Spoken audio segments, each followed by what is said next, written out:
Good morning class 10 students. पिछले कुछ videos में हमने रियल नंबर्स जो चैप्टर है उसका इंट्रोडक्शन पार्ट और बेसिक्स जो भी पढ़ाना था वो कर लिया है। उसके बाद हमने इसके एग्जांपल्स भी देखे थे और अब हम स्टार्ट करेंगे एक्सरसाइज 1.1। इसका जो क्वेश्चन 1 है ये आप पहले भी कर चुके हैं, आपने बेसिक वीडियोस में और एग्जांपल्स में इसे पहले कर लिया है। तो मैं चाहता हूँ कि आप एक बार पेन कॉपी लेकर के इसे खुद से सॉल्व करें और देखें आपसे बनता है कि नहीं।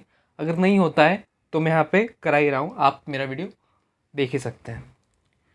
तो पहला क्वेश्चन है, बोल रहा है कि use Euclid division lemma algorithm to find the HCF of 135 and 225। तो ठीक है, पहली स्टेप क्या बोली थी मैंने कि सबसे पहले आपको ये फाइंड करना है कि बड़ा नंबर कौन सा है।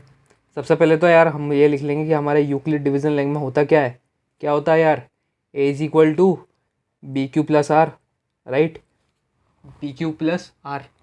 तो अब हम बड़ा नंबर देखेंगे कौन सा है, 225। यहाँ पे बड़ा नंबर दिख रहा है मुझे, तो उसको हम एक ही जगह पुट कर देंगे। यहाँ पे मैं बता देता हूँ कि मैं पहला वाला क्वेश्चन कर रहा हूँ, ठीक है। तो 225 यहाँ पे रख देंगे इज इक्वल टू बी की जगह रख देंगे 135। अब 135 में ऐसा क्या मल्टीप्लाई करूँ कि 225 आए या उससे छोटा नंबर आ जाए, ठीक है। यहाँ पर डिवीजन प्रोसेस कर रहे हैं, मैं पहले आपको समझा चुका हूँ कि यहाँ पे हम क्या कर रहे हैं। तो 135 में अगर 2 मल्टीप्लाई करता हूँ तो यार ये बड़ा नंबर निकल जाएगा, तो 1 से मल्टीप्लाई करूँगा मैं। और ऐसे केस में जो हमारा रिमाइंडर बचेगा वो होगा 90, राइट। ये आप खुद थोड़ा सा कैलकुलेट करके देखिए, क्योंकि 70 प्लस करेंगे और 20, राइट, 90 आएगा। अभी 135 जो है यहाँ पे बी की प्लेस में, उसे हम ए की प्लेस पे ले आएंगे, और जो 90 जो हमारा रिमाइंडर आया है उसे हम बी की प्लेस पे ले आएंगे। अब 90 में ऐसा क्या मल्टीप्लाई करूँ कि 135 या उससे छोटा नंबर आ जाए। तो 9 टू ज़ा 180 हो जाएगा, तो ये बड़ा नंबर निकल जाएगा। तो यहाँ पे भी हमें मल्टीप्लाई बाय 1 से करना पड़ेगा, और इसका जो रिमाइंडर आएगा वो आएगा 45, राइट। अब मुझे दिख रहा है कि ये अगले स्टेप में कंप्लीट हो जाएगा। 90 को हम इधर ले आएंगे और 45 को इधर ले आएंगे। 45 में ऐसा क्या मल्टीप्लाई करूँ कि 90 आ जाए, ऑब्वियसली 2 मल्टीप्लाई करूँगा तो 90 आ जाएगा और रिमाइंडर बचेगा 0। तो हमारा एचसीएफ क्या हुआ बेटा, 45, राइट। तो आप एनसीईआरटी में चेक कर सकते हैं, पहले क्वेश्चन का आंसर है 45, राइट। अब हम करते हैं हमारा सेकंड वाला। सेकंड वाला क्या है, 196 एंड 38220, ठीक है। तो काफ़ी बड़ा नंबर दे दिया इनने इसको घबराना मत बेटा, आपको कैलकुलेशन में थोड़ा सा स्ट्रांग होना पड़ेगा और आप ये क्वेश्चन आराम से कर लेंगे। बड़ा नंबर यहाँ पे रखेंगे 38220 इज इक्वल टू 196 इंटू, अब यहाँ पे आपको देखना है कि ऐसा कौन सा नंबर मैं मल्टीप्लाई करूँ कि 38,000 या उससे छोटा नंबर हमारे पास आ जाए। अब बेटा इसको सॉल्व करने के लिए मैं आपको एक बढ़िया सी ट्रिक बताता हूँ। तो ऐसे कई सारे कैलकुलेशन आप चुटकियों में सॉल्व कर लेंगे। देखिए क्या करना है, एक लॉजिकल थिंकिंग रखिए। ये देखिए कितने डिजिट का नंबर है, ये कितने डिजिट का है, 1 2 3 4 5, 5 डिजिट का नंबर है ये, और ये दूसरा वाला सिर्फ 3 डिजिट का। तो एक नॉर्मल सी बात देखूँ, अगर मुझे इस नंबर को इस नंबर से डिवाइड करना है, यही तो कर रहे हैं ना हम यहाँ पे, तो इस नंबर को अगर इससे डिवाइड करना है तो 1 मिनट के लिए मैं इसको इतना बड़ा बना लूँ। यहाँ पे साइड में बताता हूँ मैं आपको, ये मेरा 196 है। अगर मैं इसे चाहता हूँ कि ये 5 डिजिट का हो जाए, ये 3 डिजिट का है, ये 5 डिजिट का हो जाए, तो उसके लिए मैं क्या करूँगा, इसे 100 से मल्टीप्लाई कर दूँ। 100 से मल्टीप्लाई करने पे मेरे पास क्या आएगा, 19600। देखिए अब यहाँ पे मैंने 5 डिजिट का इस नंबर को कर लिया है और मुझे दिख रहा है कि ये 5 डिजिट का जो नंबर मिला है ये इससे छोटा है। मतलब ऐसा कोई नंबर जो क्वेश्चन आएगा ना वो 100 से तो बड़ा होने वाला है बेटा। और मैं ध्यान से देखता हूँ कि 19 2 38 होता है, तो यहाँ पे 38 दे रखा है। तो क्यों ना मैं 196 का मल्टीप्लाई 200 से करूँ। नहीं, 196 का अगर मैं मल्टीप्लाई 200 से कर देता हूँ, ये एग्जैक्ट नहीं है लेकिन आप इस तरह से अपने आंसर तक पहुँच सकते हैं। तो 200 से जैसे ही मैं मल्टीप्लाई करूँगा, मेरा आंसर कुछ 39,200 ये आ गया बेटा। अब आप देख सकते हैं हम आंसर के काफ़ी करीब पहुंच चुके हैं। यहाँ पे 38,220 था, यहाँ पे 39,200 है, मतलब करीब करीब हम 1020 आगे हैं। तो मतलब ये और इसके बीच में है, लेकिन इसके बहुत कम, बहुत प्रिसाइज वैल्यू होने वाली है। तो मैं 199 से मल्टीप्लाई करके देखूँ 196 का, मैंने किया। मैंने 198 से भी मल्टीप्लाई किया, फिर मैंने 197 से किया, फिर मेरे को लगा यार 195 से करता हूँ। तो जब मैंने 196 का मल्टीप्लाई 195 से किया ना, तो पता है मुझे क्या मिला? मुझे मिला 38,220। बेटा बहुत बड़ा क्वेश्चन लग रहा था, लेकिन एक स्टेप का आंसर है इसका। जी हाँ, एक स्टेप का आंसर है। क्या करना है? क्वेश्चन आएगा हमारा 195 और इसके बाद हमारा रिमाइंडर बचेगा 0। तो हमारा HCF क्या हुआ? ये हो गया HCF, ख़त्म question. HCF is equal to 196।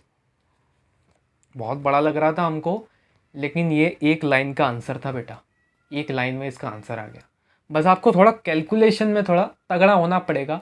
तो आप ये थोड़ी ऐसी ऐसी ट्रिक्स अपनी खुद की बनाइए, जैसे मैंने बनाई। मैंने पहले तो ये देखा कि यार 5 डिजिट का है, तो मैंने इसको 5 डिजिट में कन्वर्ट कर दिया। फिर मैं देख रहा हूँ कि यार 19 टूज़ा होता है, तो मैंने इसको 200 से कर दिया। तो फिर मैंने देखा यार 200 से कम वाली वैल्यू से करना पड़ेगा। मैंने निकाल के 195 निकाला और मेरा आंसर आ गया कि मेरा HCF जो है 196 है। ठीक है, तो अब बढ़ते हैं हमारे थर्ड वाले पे। थर्ड वाला कौन सा है हमारा? 867 एंड 255। ठीक है, तो ये तो थोड़ा आसान क्वेश्चन लग रहा है, पर थर्ड वाला ज़्यादा आसान था नहीं। सिर्फ एक लाइन का आंसर था। तो सेकंड वाला। तो थर्ड वाला बोल रहा है 867, ये बड़ा नंबर है बेटा, इसको लिख लिया मैंने, और 255, राइट। अब देखो यहाँ पे मेथड देखो, यहाँ पे 8 दिख रहा है मुझे करस्पॉन्डिंग में, और यहाँ पे 2 दिख रहा है। तो कहीं ना कहीं 4 2 8 होता है, राइट। तो 4 से मल्टीप्लाई करके देखता हूँ, पर 4 से जैसे ही मैं मल्टीप्लाई करता हूँ एक मेरे पास बड़ा आंसर आता है। ठीक है, तो मैं 4 से मल्टीप्लाई नहीं करूँगा, फिर मैं किससे मल्टीप्लाई करूँ इसको? क्या मैं इसको 3 से मल्टीप्लाई करके देखूँ? तो हाँ, तो फिर मेरा आंसर आ रहा है। देखो मैं आपको बताता हूँ, अगर मैं 255 को मल्टीप्लाई करता हूँ 4 से, तो मेरा आंसर आता है 1020। ठीक है, लेकिन अगर मैं 255 का मल्टीप्लाई करता हूँ 3 से, तो मेरा आंसर आता है 765। ठीक है, अब देखो मैंने कैसे निकाला। एकदम से मेरे को पता चल गया कि यार 3 होना चाहिए। कैसे? मैंने देखा है यहाँ पे 8 है, यहाँ पे 2 है, 2 4 जा 8 होता है। तो मैं 4 से करके देखता हूँ, लेकिन बड़ा आंसर आया था, तो मैंने उससे एक कम ले लिया, मैंने 3 से किया, तो हमारा आंसर आ गया। तो फिर मैं यहाँ पे भी 3 से इसको जो है मल्टीप्लाई कर दूँगा, तो हमारा रिमाइंडर जो है वो कितना बचेगा? रिमाइंडर जो है वो बचेगा 102। ठीक है, ये आप खुद कैलकुलेट करना। अभी 255 को मैं इधर ले आता हूँ और 102 को मैं इधर ले आता हूँ। 102 में ऐसा क्या मल्टीप्लाई करूँ? बेटा साफ साफ दिख रहा है मुझे 2 मल्टीप्लाई कर देना चाहिए यहाँ पे। 3 मल्टीप्लाई में इसका आंसर 306 आ जाएगा, है ना। मुझे साफ साफ दिख रहा है, मेरे कैलकुलेशन इतनी फास्ट होना चाहिए कि मुझे साफ साफ दिखने लग जाए। 2 से मेरा आंसर आएगा 204, 3 से मेरा आंसर आएगा 306, जो कि नहीं चाहिए, मुझे 2 करना पड़ेगा इसका मतलब। तो मैं यहाँ पे 2 से मल्टीप्लाई कर दूंगा, तो मेरा रिमाइंडर कितना बचेगा? 204, राइट। तो फिर यहाँ पे 51 बचना चाहिए, 51 हमारा रिमाइंडर बच जाएगा। तो 102 यहाँ पे लिखा, 51 बेटा हमारा आंसर आ चुका है। 51 में ऐसा क्या मल्टीप्लाई करूँ कि 102 या उससे कम नंबर आ जाए? साफ साफ दिख रहा है 51 2 ज़ा 102 हो जाएगा।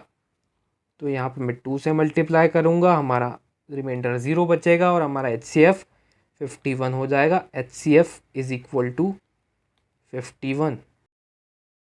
अब हम करेंगे हमारा एक्सरसाइज 1.1 का क्वेश्चन नंबर 2। क्वेश्चन नंबर 2 हमसे बोल रहा है show that any positive odd integer is of the form 6q + 1 और 6q + 3 और 6q + 5 where q is some integer. अब बेटा ये वाला क्वेश्चन, इसी तरह का क्वेश्चन आप पहले एग्जाम्पल्स में कर चुके हो। अगर आपने नहीं देखा है वो वीडियो तो आप देख सकते हैं वो वाला वीडियो, और इसको एक बार खुद से ट्राई करके देखो, ठीक है। अगर नहीं होता है उसके बाद इस वीडियो को देखना, पहले खुद से एक बार पेन पेंसिल लेके ट्राई करो, ठीक है। तो स्टार्ट करते हैं। हमारा वही प्रोसेस रहेगा यार। सबसे पहले हम यूक्लिड डिवीजन लेमा लिख लेते हैं। क्या होता है Euclid division lemma? A is equal to क्या होता है बेटा? BQ + R वेयर कंडीशन लगती है, याद होना चाहिए बेटा। यूक्लिड डिवीजन लेमा इस चैप्टर का बैकबोन है, तो ये चीज़ आपको भूलना नहीं है। क्या कंडीशन होती है कि जो हमारा R है ना वो 0 से बड़ा होगा या इक्वल हो सकता है, लेकिन B के हमेशा छोटा होगा। B हमारा क्या होता है बेटा? B होता है डिवाइज़र, और A क्या होता है? A होता है डिविडेंट, ठीक है। तो अब क्या करेंगे, यहाँ पे देखिए 6q लिखा है, यहाँ पे भी 6q लिखा है, यहाँ पे भी 6q लिखा है। तो हम देख सकते हैं यहाँ पे सिमेट्री बैठ रही है 6q और BQ में। तो हम काम करते हैं B को जो है ना 6 लिख देते हैं। जैसे ही हम B को 6 लिखते हैं हमारे पास जो कंडीशन है वो बदल जाती है, और वो हो जाती है कि जो R है हमारा वो छोटा होगा, बड़ा होगा, 0 से या इक्वल हो सकता है 0 के, लेकिन छोटा होगा 6 के, क्योंकि हमने B को 6 पुट कर दिया है। ये थोड़ा सा है ना, मैं उसको सही कर देता हूँ, आपको पता चलना चाहिए कि ये 6 है, नहीं तो वो पता चला कि B जैसा दिख रहा है, ठीक है। ये 6 लिखा है और ये B है, ये यहाँ पे थोड़ा सा मैंने कर्व डाल दिया है, तो ये 6 है। बढ़िया है यार, यहाँ पे भी कर्व डाल देता हूँ, ठीक है। तो हमारी कंडीशन बदल गई है। अब अगर कंडीशन बदल गई है तो मेरे को एक बात बताओ यार, इस कंडीशन के कंडीशन बोल क्या रही है कि R की वैल्यू कहाँ कहाँ लाई करेगी। R की वैल्यू जो है क्या क्या होगी? एक तो 0 होगी, क्योंकि 0 के इक्वल हो सकता है, एक 1 होगी, फिर 2 होगी, 3 4 5, 6 नहीं होगी क्योंकि 6 से छोटा होगा, 6 से इक्वल नहीं होगा। तो R की बेटा इतनी सारी वैल्यूज़ आ जाएगी। तो पता है हमारे पास क्या क्या मिलेगा इस इक्वेशन से? ये जो यूक्लिड डिवीजन लेमा है, इस इक्वेशन पे जब हमने B को 6 पुट कर दिया और ये कंडीशन आई और हमें R की ये सारी वैल्यू मिली, तो हमारे पास पता है क्या क्या आएगा? हमारे पास आएगा 6q, हमारे पास आएगा 6q + 1, हमारे पास आएगा 6q + 2, हमारे पास आएगा 6q + 3, हमारे पास आएगा 6q + 4, 6q + 5। इतनी सारी कंडीशन आ जाएगी बेटा। कंडीशन नहीं बोलना चाहिए, ये एक ही वैल्यूज़ हैं अलग अलग तरह में, जब R की अलग अलग वैल्यू होगी, ठीक है। ये बेटा समझ में आ रहा है ना आपको ये चीज़? कई बार बच्चे क्या है बीच में से वीडियो देखते हैं तो उनको समझ में नहीं आता हो क्या रहा है। देखो यार, R जो है ना रिमाइंडर है, तो एक फैक्ट होता है कि जो रिमाइंडर है ना हमेशा डिवाइजर से छोटा होता है, इसलिए ये कंडीशन यहाँ पे लाई कर रही है, ठीक है। इसमें ज़्यादा कंफ्यूज होने वाली बात नहीं है। तो एक ही हमारे पास इतनी सारी वैल्यू आएगी जब R को हम डिफरेंट डिफरेंट पुट करेंगे। अब क्वेश्चन में वो हमसे क्या बोल रहा था कि show that any positive odd integer, ठीक है, any positive odd integer is the form of 6q + 1। कौन सा है हमारा? 6q + 1, 6q + 3 और 6q + 5, ये 3 वाली कैटेगरी। अब बेटा वैसे तो आपको समझ में आ गया होगा, आपने मेरे एग्जाम्पल वाले वीडियोस और इंट्रोडक्शन और बेसिक वाले वीडियोस देखे होंगे तो समझ में आ गया होगा कि ये वैल्यू 6q, 6q + 2 और 6q + 4, ये तो एक इवन वैल्यूज़ हैं। 6q + 1, 6q + 3 और 6q + 5 एक ऑड वैल्यू है। तो यहीं से आपको खाली एक आगे एक स्टेटमेंट लिखना है कि ये क्यों हैं ऑड नंबर्स, और आपका आंसर ख़त्म हो जाएगा। लेकिन अगर आप बीच में से देख रहे हैं और आपको नहीं पता है तो मैं आपको बताता हूँ।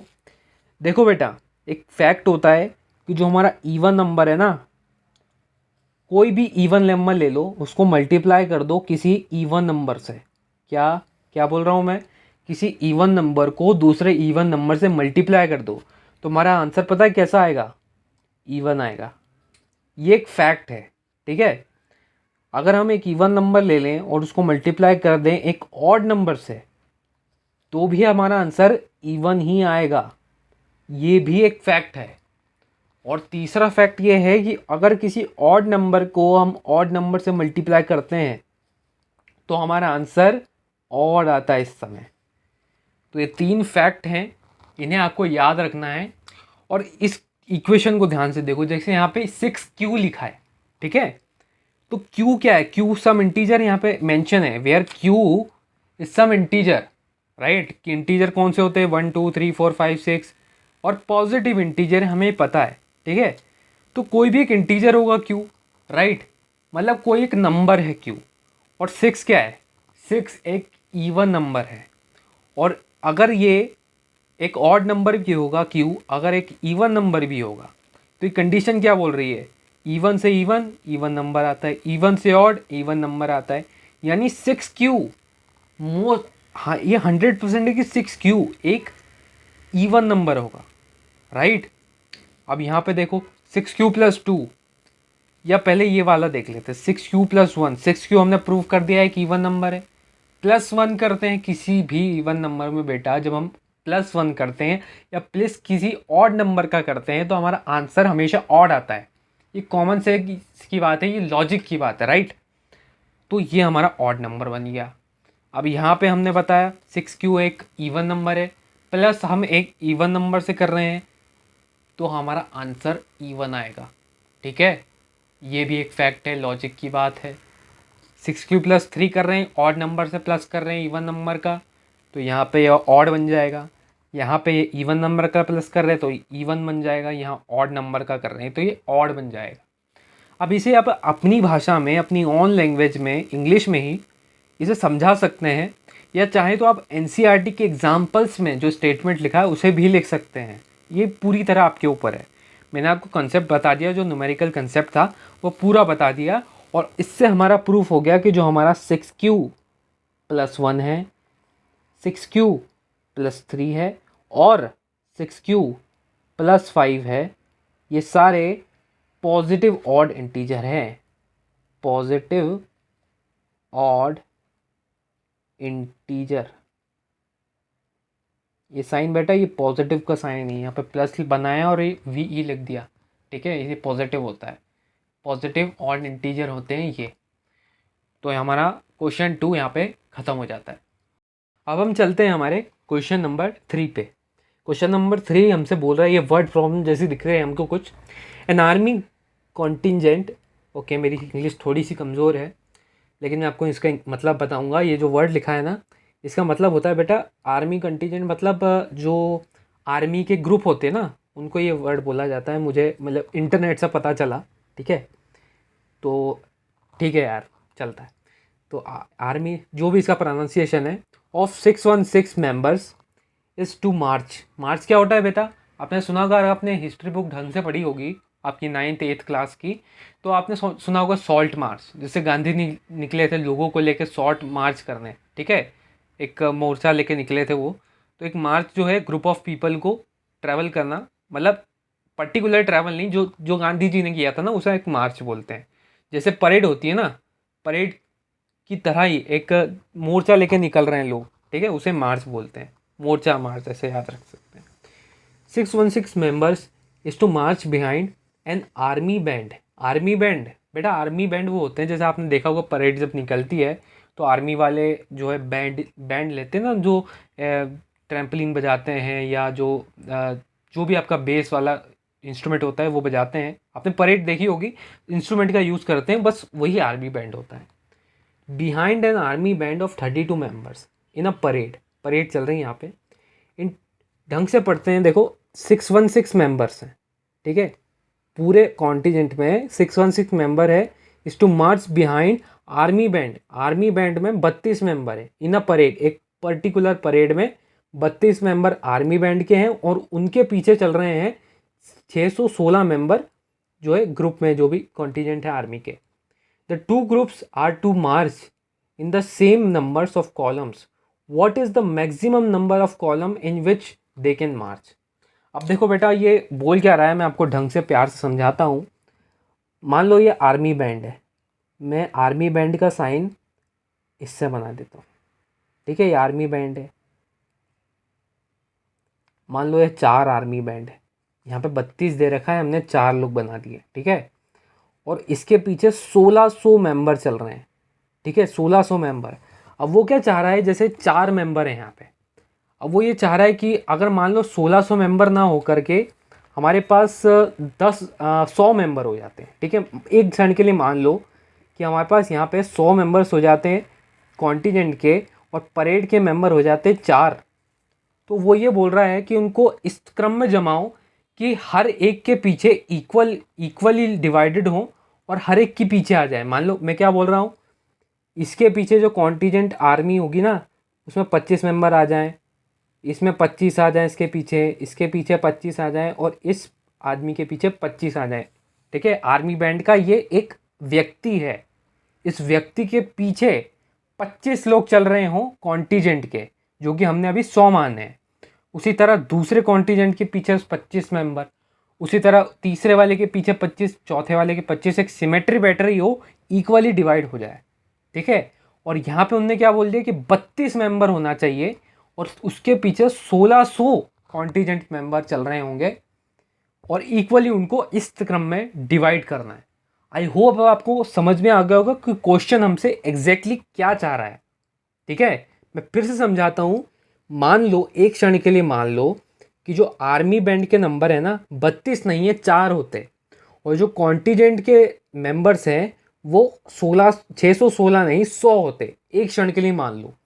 अब वो क्या बोल रहा है कि मान लो एक आदमी इधर चल रहा है आर्मी बैंड का, तो उसके पीछे कॉन्टीजेंट मेंबर इक्वली चलना चाहिए, चारों के पीछे इक्वली चलना चाहिए। मतलब इसके पीछे इक्वल नंबर में, इसके पीछे इक्वल नंबर में, इसके पीछे इक्वल नंबर में, और इसके पीछे भी इक्वल नंबर में। तो यहाँ पे हमने डिवाइड कर दिया, 25 25 25 टोटल हो गए 100, राइट। इक्वली हमने डिवाइड कर दिया, ये बोल रहा है। अब हम ये निकालेंगे कैसे बेटा, ये रियल लाइफ प्रॉब्लम है और इसके लिए आपको चाहिए होगा HCF। हमने इसके पहले एक एग्जाम्पल में क्वेश्चन किया था मिठाई वाला। एक औरत थी जो बेच रही थी मिठाई और उसे भी कुछ इसी तरह की प्रॉब्लम थी, तो हमने HCF से सॉल्व करी थी। अगर आप इसमें थोड़ा सा दिमाग लगाते तो आपको पता चलता कि ये HCF से सॉल्व होने वाला है। तो हम क्या मान रहे हैं कि HCF निकालना है किसका, 1616 का और 32 का, राइट। मतलब क्या होगा, इसमें जो हमारा HCF होगा ना, वो HCF वो नंबर होगा जो इनके पीछे आने वाले हैं, ठीक है। मान लो 25 आएंगे तो 25 25 25 25 ऐसे रखने पड़ेंगे। तो हम पहले इसका HCF निकाल लेते हैं। HCF निकालेंगे, आंसर आएगा ना, तो आपको और अच्छे समझ में आएगा कि एग्जैक्टली हुआ क्या है। क्या है हमारा Euclid division lemma, A is equal to BQ plus R, right. अब हम क्या करेंगे, यहाँ पे A की जगह हम पुट करेंगे 616, B की जगह पुट करेंगे 32। क्यों किया बेटा, बड़ा नंबर A की जगह, छोटा नंबर B की जगह, ठीक है। 32 में ऐसा क्या मल्टीप्लाई करूं कि 616 आ जाए या फिर उससे छोटा नंबर आ जाए। तो मैं देख रहा हूँ यहाँ पे 3 है, सेकंड पे यहाँ पे 1 है, तो आई थिंक यहाँ पे 20 का मल्टीप्लाई करना चाहिए। देखो बेटा, मैंने जब इसमें 32 में 20 का मल्टीप्लाई किया तो मेरे पास आंसर आया 616 से बड़ा आंसर आया। तो मुझे पता चल गया कि अगर मैं 19 से मल्टीप्लाई करूँगा तो मेरे पास कुछ ऐसा आंसर आएगा जो शायद इसके इक्वल या इससे छोटा होगा। और मेरे पास सही आंसर आया, मैंने मल्टीप्लाई किया 19 से, तो मेरे पास आंसर आया 608 और मेरे पास रिमाइंडर बचा 8।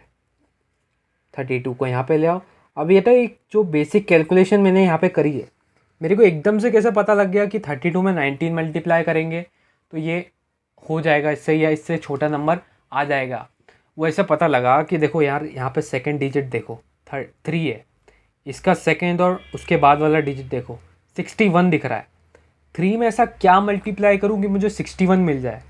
बेटा 3 में अगर 10 का मल्टीप्लाई करता हूँ तो 30 मिलता है, 20 का करूँगा तो शायद 60 मिलेगा, राइट। तो 20 का करके देखा मैंने, तो मेरे पास 616 से बड़ा नंबर आ रहा था, तो इसलिए मैंने 19 से मल्टीप्लाई करके देखा और मेरे पास एक 608 करके आंसर आया, और फिर मैंने उससे रिमाइंडर निकाल लिया। ये कैलकुलेशन की ट्रिक्स हैं, आप खुद अपना कैलकुलेशन की ट्रिक्स बना सकते हैं। 8 में से क्या मल्टीप्लाई करूँगी, 32 आ जाए, 8 4 ज़ा 32, राइट। तो हमारे पास आ गया 0। इसका मतलब पता है क्या है, हमारे पास हमारा HCF आ गया है। क्या है HCF? 8। 8 is our HCF। HCF is equal to 8। अब हम आ गए हमारे क्वेश्चन नंबर 4 पे। ये क्वेश्चन नंबर जो 4 है वो हमारे जो हमने क्वेश्चन नंबर 2 अभी किया है उससे थोड़ा मिलता जुलता क्वेश्चन है। अब एक बार क्वेश्चन को ध्यान से पढ़ो, ट्राई करने की कोशिश करो कि आपसे हो रहा है कि नहीं हो रहा है, एक बार करके देखो। और क्वेश्चन है ना, एक बार ध्यान से पढ़ना, ठीक है। स्टार्ट करते हैं हम। क्वेश्चन बोल रहा है use Euclid's division lemma to show that the square, ध्यान देना, the square of any positive integer is either of form 3m और 3m+1 for some integer m। आप बोलोगे यार यहाँ पे q का m कर दिया, कुछ ज़्यादा फ़र्क तो नहीं है, लेकिन यहाँ पे स्क्वायर की बात हो रही है। कुछ बोल रहा है कि यार स्क्वायर करना है कुछ पॉजिटिव इंटीजर का, तो करके देखते हैं यार अपन। क्या करना है, बेसिक चीज़ है वही, यूक्लिड डिवीज़न लेमा लिखना है पहले। तो क्या लिखेंगे, a is equal to B Q plus R, ठीक है। कंडीशन डाल देनी है, कंडीशन है हमारी जो r है वो बड़ा होगा या इक्वल होगा, जो r है वो बड़ा होगा या इक्वल होगा 0 के, और हमेशा छोटा होगा हमारे b यानी डिवाइज़र से, ठीक है। चीज़ मैं आपको बार बार बता रहा हूँ, इसको याद रखना। अब क्या करना है हमको कि जो b है ना उसको 3 पुट कर दो, b को एक बार 3 पुट कर दो, कर दिया। अभी r की जो वैल्यूज़ आएगी ना, डायरेक्ट यहाँ पे कंडीशन डाल देता हूँ। ये हम बार बार कर रहे हैं इसलिए मैं जल्दी जल्दी करा रहा हूँ इस बार, ठीक है। कंडीशन डालते तो r की वैल्यूज़ हमारे पास आई 0 1 2, ठीक है। अब क्या करना है आपको कि आपको सबसे पहले इसमें लिख के देखना है क्या हो गया, 3q प्लस 0 यानी 3q होगा वो, तो 3q प्लस 1, ठीक है, और 3q प्लस 2, ठीक है। 3 चीज़ें आ गई हमारे पास। अब हमको क्या करना है, इन तीनों का सेपरेटली हमको स्क्वायर करना है, क्योंकि क्वेश्चन बोल रहा है show that the square of any positive integer is either of form 3m और 3m+1। m आ जाएगा बेटा, चिंता मत करो। अभी हमको इसका स्क्वायर करना है, ये मेथड याद रखो, ठीक है। स्क्वायर करने का बोल रहा है इसलिए हम कर रहे हैं, अगर वो नहीं बोलता तो हम नहीं करते। अगर वो बोलता कि क्यूब करो, है ना, टू दी पावर 3, तो हमको वो भी करना पड़ता, पर हमको बोला कि स्क्वायर करो तो स्क्वायर करेंगे।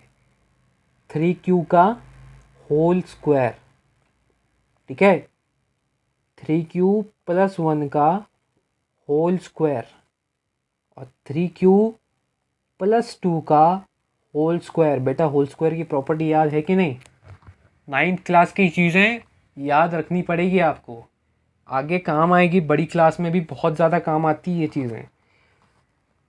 a प्लस बी का होल स्क्वायर होता है a square plus 2ab plus B square. मेरे ख्याल से ये वाली आइडेंटिटी आपको याद होगी, राइट। मैं इसमें मार्क कर देता हूँ कि ये वाली आइडेंटिटी तो आपको याद होगी। लेकिन लेकिन लेकिन बच्चे अक्सर कंफ्यूज रहते हैं, और मैं भी कंफ्यूज था एक बारी में। क्या होता है ना, हम a प्लस बी स्क्वायर और a square plus B square को एक जैसा मान लेते हैं कई बार। बेटा एक जैसी चीज़ नहीं है, a plus B square is not equal to a square plus B square, ठीक है। अगर आपको इसका प्रूफ चाहिए तो मैं इसका अलग से वीडियो बनाऊंगा जहाँ पे आपको समझ में आ जाएगा कि a plus B square a square plus B square से अलग क्यों होता है, ठीक है। तो ठीक है, ये तो खैर अलग बात है, पर ये आपको ध्यान रखना है कि ये अलग चीज़ें हैं, इसकी प्रॉपर्टी अलग आती है बेटा। ठीक है, खैर अभी आप इसकी बात करते हैं कि इसको कैसे सॉल्व करना है। तो 3q का होल स्क्वायर जो होगा ना, वो होगा हमारे पास 9q²। बेटा जो वेरिएबल होता है ना हमारा, आपको याद होगा, जो वेरिएबल हमारा, ये q एक वेरिएबल है क्योंकि हमने अभी तक इसको एक नंबर असाइन नहीं किया है। जैसे x y एक वेरिएबल होता है, वैसे q यहाँ पे एक वेरिएबल है। तो वेरिएबल पे स्क्वायर लगा रहेगा जबकि नंबर को स्क्वायर कर चुका होगा। ठीक है, अब यहाँ पे हम प्रॉपर्टी लगाएंगे, 3q+1, 3q का स्क्वायर, ए स्क्वायर लिखा है तो 3q का square 9q² plus 2ab, 2ab, ए क्या हमारा 3q, बी 1 है तो 2ab यानी 6q प्लस 1 का स्क्वायर 1 ही रहेगा। राइट, अब यहाँ पे इसका स्क्वायर करते हैं। स्क्वायर क्या होगा, ये थोड़ा लेंथी क्वेश्चन लग रहा होगा पर कुछ लेंथी नहीं है बेटा, 9th क्लास की चीज़ें हैं, वही सब बेसिक कर रहे हैं हमने, अभी जो किया वो कर रहे हैं, उसके बाद 9th क्लास की चीज़ें आ गई, कुछ बड़ी बात है नहीं इसमें। अब यहाँ पे क्या होगा, ये 9q² प्लस 2ab, ए क्या हमारा 3q, 2 × 2 = 4, 4 × 3 = 12, 12q प्लस 2 का स्क्वायर 4। ठीक है, अब बेटा ध्यान से देखना मैं क्या करूँगा, इस स्टेप को ध्यान से, इसको ना याद ही करना पड़ेगी। इस स्टेप में कोई उसका अल्टरनेटिव है नहीं, और समझाना थोड़ा मुश्किल है क्योंकि आप अभी इस एज में हैं कि आप समझ नहीं पाएंगे उस चीज़ को ढंग से। तो इस चीज़ को अगर आप चाहें तो याद कर लीजिए, वैसे मैं आपको समझाने की पूरी कोशिश करूँगा कि आपको समझ में आ जाए। अब हम यहाँ पे क्या करेंगे, जो 9q² है ना, इसको हम 3 कॉमन ले लेंगे इसमें से। क्या करेंगे, 3 कॉमन ले लेंगे। 3 कॉमन ले लो बेटा, कॉमन लेना आता होगा तुमको, मुझे ऐसा लगता है कि तुम्हें कॉमन लेना तो यार आता ही होगा। देखो यार, 9q² और 3 × 3q², इसमें कोई फ़र्क है क्या, नहीं है ना, मतलब दोनों एक ही बात है। मैंने कॉमन ले लिया। अब यहाँ पे जो 3q² है ना, इसको तुम m पुट कर दो। क्या करोगे, m पुट कर दो। ये देखो m पुट कर दिया मैंने। क्या किया यहाँ पे, 3q² को मैंने m पुट कर दिया है, तो ये 3m बन चुका है। आई क्या बात समझ में है, आई होप आपको आ गई होगी। अब हम दूसरा केस लेते हैं। दूसरे केस में 9q² plus 6q plus 1, right, 9q² plus 6q plus 1। इसमें हम क्या करते हैं बेटा, इन दोनों चीज़ों को देखो, यहाँ पे 3 कॉमन लिया जा सकता है तो 3 कॉमन ले लेते हैं। 3q² बचेगा यहाँ पे, और यहाँ पे 2q बचेगा प्लस 1। मेरे को एक बात बताओ यार, इन दोनों में कोई फ़र्क है क्या, आप देखो, अब बताओ इन दोनों में क्या कोई फ़र्क है क्या, मैंने कुछ गलत लिखा हो तो यार बता दो। बेसिक चीज़ें हैं जो हम अलजेब्रा में पढ़ते हैं, बेसिक चीज़ें हैं। ठीक है, अब ये जो एक्स्ट्रा चीज़ बची है ना, 3q² प्लस 2q, 1 नहीं, 3q² प्लस 2q, इसको तुम m पुट कर दो, ये पूरी वैल्यू को m पुट कर दो, तो ये बन जाएगी 3m प्लस 1। हो गया, हमारे पास दो वैल्यूज़ आ गई, 3m प्लस 1। बेटा यही तो हमको पूछा था, हमको उसने बोला था कि 3m या 3m प्लस 1 को प्रूफ कर दो कि show that the square of any positive integer is either of the form 3m और 3m प्लस 1। इतना हमसे पूछा था, इतना हमने प्रूफ कर दिया, आगे कुछ करने की ज़्यादा ज़रूरत मुझे लगती नहीं है। आप चाहें तो स्टेटमेंट की इसमें ज़्यादा ज़रूरत मुझे लगती नहीं है, आप इतना अगर बता देंगे उनको करके तो आपको फुल मार्क्स मिल जाएंगे। अब हम आ गए हमारे इस एक्सरसाइज के लास्ट क्वेश्चन पे, और ये लास्ट क्वेश्चन हमारे लास्ट क्वेश्चन यानी क्वेश्चन नंबर 4 जैसा ही है। इसमें उसमें हमको बोला था कि स्क्वायर करो, इसमें हमको बोला है कि क्यूब कर दो। तो एक बार यार मेरी अंदर से इच्छा है यार, ये वाला क्वेश्चन एक बार कॉपी में करके देखो यार, एक बार करके देखो। ठीक है, मुझे पता है तुमको शायद नहीं आएगा, पर एक बार इसको करके देखो।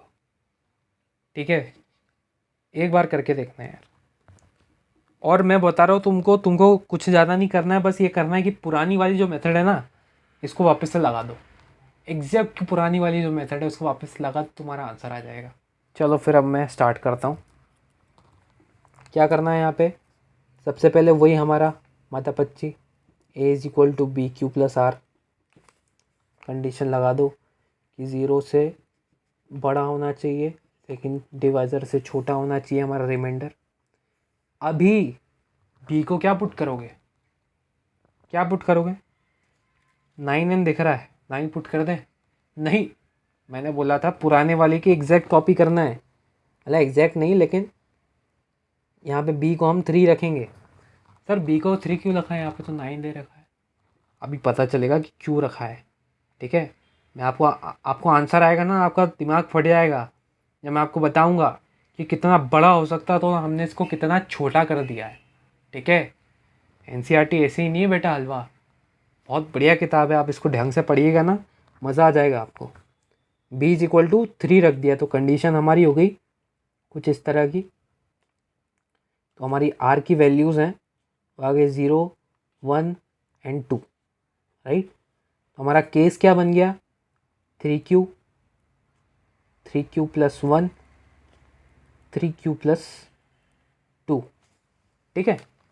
अब यहाँ पे हम क्या करेंगे, अब यहाँ पे हम इनका क्यूब कर देंगे, वहाँ पे हमने स्क्वायर किया था, यहाँ पे हम क्यूब कर देंगे।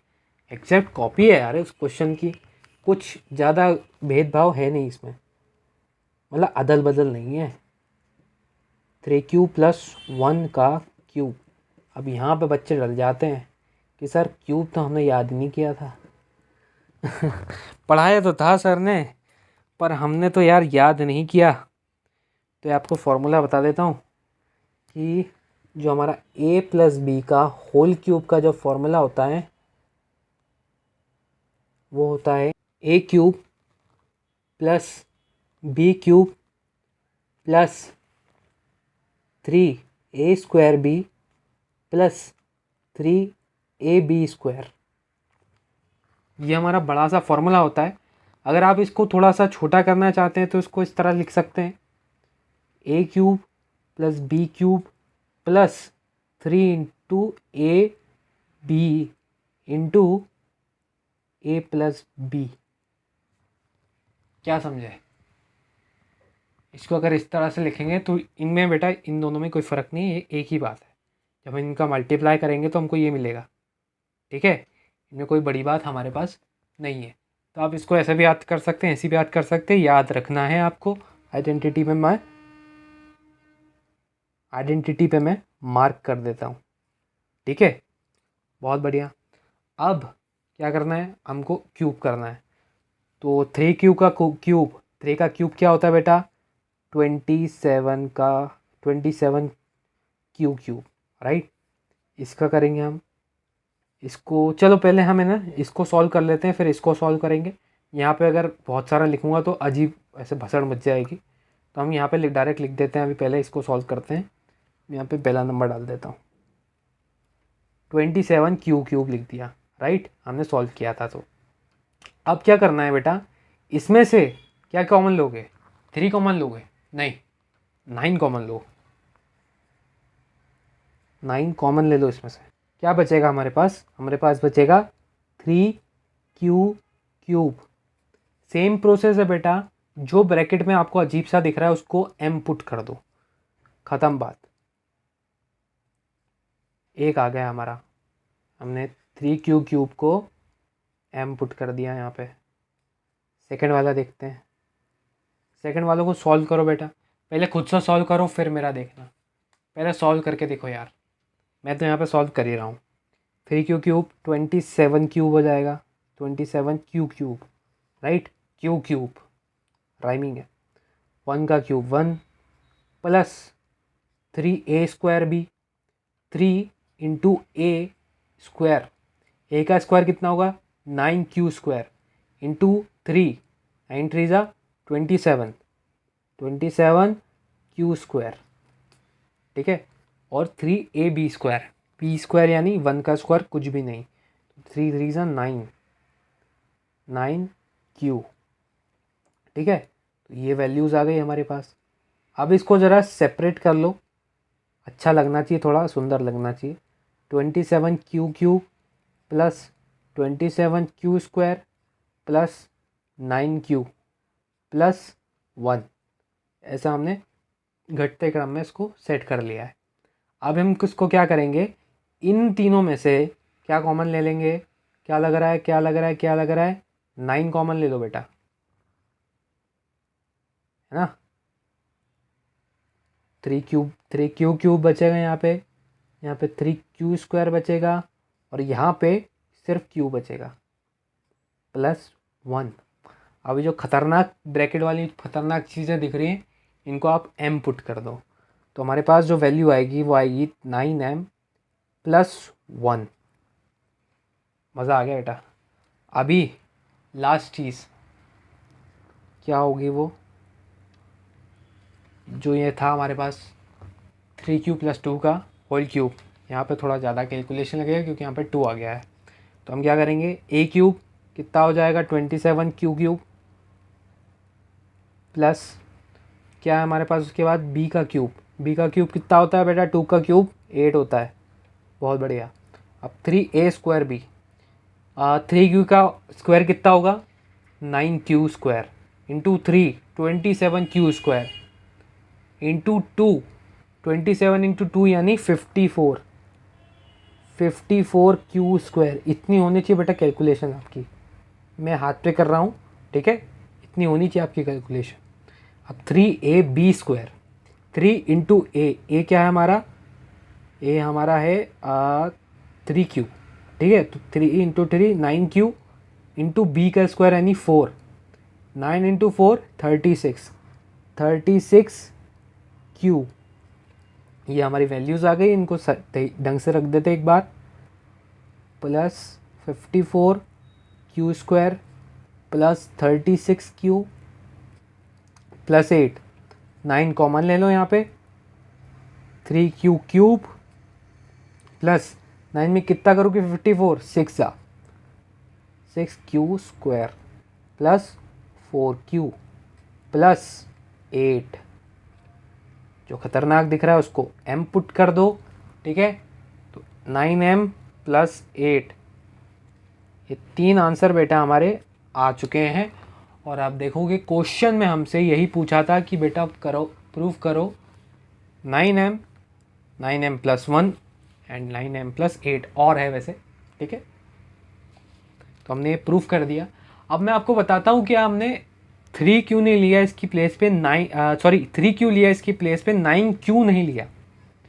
तो मेरे को एक बात बताओ बेटा, अगर मैं इसको 9 ले लेता तो मेरे r कितने बनते हैं, मेरे r जो है तो 0 1 2 3 4 5 6 7 8 इतने सारे बन जाते, और फिर इन सब का मैं क्यूब निकालता, और उनमें से जो कितना था 0 1 और 8 वाला मैं सेपरेट करता। इसकी बजाय मैंने पता क्या किया, मैंने इसको 3 मान लिया, b को मैंने 3 मान लिया। अगर आप इसमें थोड़ा ऐसा कर रहे हो कि यार सर b को 3 मानना थोड़ा अजीब है, तो आप ऐसा भी कर सकते हो कि यार b को जो है ना,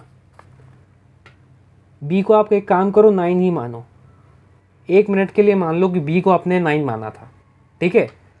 अब मेरे को एक बात बताओ, b क्या है यहाँ पे, डिवाइज़र है। मेरे को एक बात बताओ, कोई भी ऐसा नंबर मान लेते हैं 54, ये एक ऐसा नंबर है जो 9 से डिवाइड हो जाएगा। क्या आंसर आएगा हमारा, आएगा 9 6 जा 54, और ये माइनस हो जाएगा, राइट। लेकिन अगर मैं 54 को 3 से डिवाइड कर दूं, 3 से कर दूं तो आंसर क्या आएगा हमारा, तो हमारा आंसर आएगा 18, राइट। 54 में आप देखो 9 और 3 दोनों ही ऐसे नंबर हैं जो, देखो हर नंबर जो 9 जो भी नंबर को डिवाइड कर पा रहा होगा परफेक्टली, 3 भी उस नंबर को डिवाइड कर पा रहा होगा। बस ये होगी कि उनका जो उनका जो क्वोशंट होगा ना वो अलग हो सकता है। क्या? उनका जो क्वोशंट होगा वो अलग हो सकता है। ये देखो 9 इंटू 6 54 होगा, लेकिन 18 इंटू 3 ये भी 54 होगा। मतलब ये बेटा कि मैं b को जो है ना 9 लिख के ये भी लिख सकता था कि b इज इक्वल टू 3 का स्क्वायर। मैंने डायरेक्ट b को 3 लिख दिया क्योंकि 3 और 9 दोनों ही ऐसे नंबर हैं जो मतलब दोनों 54 को डिवाइड कर देंगे। 36 ले लूँ तो 36 भी दोनों डिवाइड कर पाएंगे, ठीक है। इसलिए मैंने यहाँ पे डिवाइज़र पे 9 लेता तो भी चल जाता मेरे पास। यहाँ पे मैं डिवाइज़र की जगह अगर मैं 9 लेता तो भी मेरी बात बन जाती, और अगर मैंने 3 लिया तो मेरे पास 3 लेने से फ़ायदा ये हुआ है कि मेरे जो रिमाइंडर्स है ना वो कम हो गए। देखो सिर्फ 0 1 2 बचे, जबकि अगर मैं 9 लेता तो मेरे रिमाइंडर्स इतने सारे थे। तो इसलिए मैंने अपनी सुविधा के लिए b को 3 लिया, जो कि बिल्कुल गलत बात नहीं थी, एकदम सही बात थी, और हमारा आंसर आ चुका है।